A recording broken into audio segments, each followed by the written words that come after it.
दोस्तों, भारत की प्रेसिडेंसी में हुआ G20 समिट अब तक का सबसे सफल समिट माना जा रहा है और ये हम सभी के लिए बहुत गर्व की बात है। भारत में पहली बार एक ही दिन एक साथ सभी बड़ी कंट्रीज के हेड ऑफ स्टेट आए और आए नहीं बल्कि आकर खुश भी हुए।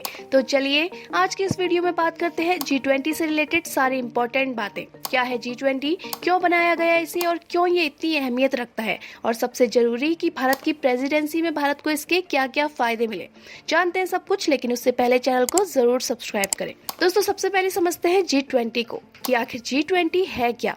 G20 दुनिया के 20 देशों का एक ग्रुप है। दरअसल साल 1997 में एशिया एक आर्थिक संकट से गुजर रहा था। इसी मद्देनजर 1999 में जर्मनी में G7 देशों की बैठक हुई और बैठक के बाद G20 बना। इस G20 में 7 देशों के अलावा 13 और देशों को शामिल किया गया। G7 में America, Canada, Britain, Germany, Italy, Japan और फ्रांस जैसे डेवलप कंट्रीज शामिल थे और इन 7 देशों के अलावा India, China, Argentina, Australia, Brazil, Indonesia, Republic of Korea, Mexico, Russia, Saudi Arabia, दक्षिण अफ्रीका, टर्की और यूरोपियन यूनियन को शामिल किया गया। शुरू में G20 का एजेंडा था इकोनॉमिक और फाइनेंशियल मुद्दों पर चर्चा करना, लेकिन साल 2007 में पूरी दुनिया पर आर्थिक मंदी का साया मंडरा रहा था।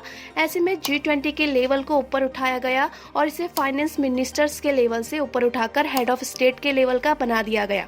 यानी अब बैठक में जहां वित्त मंत्री और सेंट्रल बैंक के गवर्नर बैठते थे, वहां अब इस बैठक में तमाम देशों यानी G20 में शामिल देशों के राष्ट्राध्यक्ष बैठेंगे।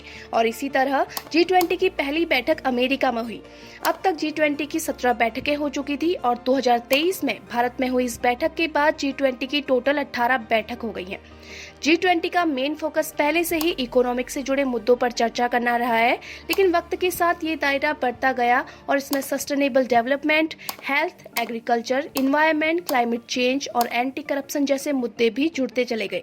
G20 की ताकत इसमें शामिल देशों के नाम से ही पता लग जाती है। इसके अलावा G20 की ताकत का अंदाजा इस बात से भी लगाया जा सकता है कि इन 20 देशों का दुनिया की GDP में 85% हिस्सा, ग्लोबल ट्रेड में 75% और दुनिया की 2/3 आबादी इन 20 देशों के पास ही है। इसके अलावा G20 दो ट्रैक पर काम करता है, फाइनेंस ट्रैक और दूसरा शेरपा ट्रैक।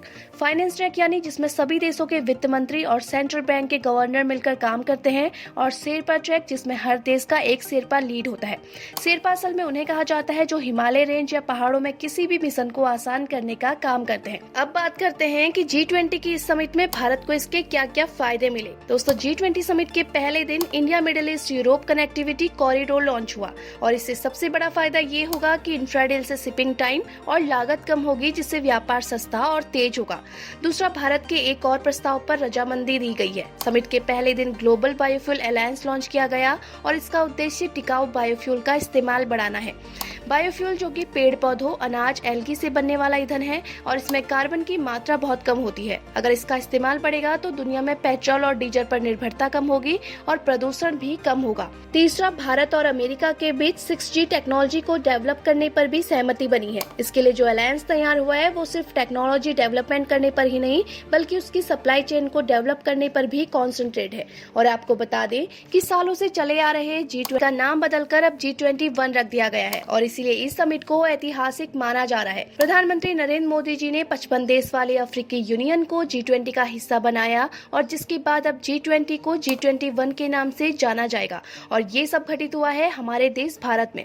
भारत देश का एक ही मंत्र है, सबका साथ सबका विकास, और इसीलिए सबका साथ की भावना को ध्यान में रखते हुए प्रधानमंत्री जी ने ये बात प्रस्ताव में रखी, जहां सभी ने इसकी सहमति दी और अफ्रीकी यूनियन को G20 की सदस्यता दी। तो दोस्तों, आज की वीडियो के लिए इतना ही। आई होप कि आपको ये वीडियो पसंद आई हो। अगर वीडियो पसंद आई हो तो लाइक करें और G20 को लेकर अपने सजेशंस कमेंट करें। मिलते हैं जल्द ही नेक्स्ट वीडियो के साथ। धन्यवाद।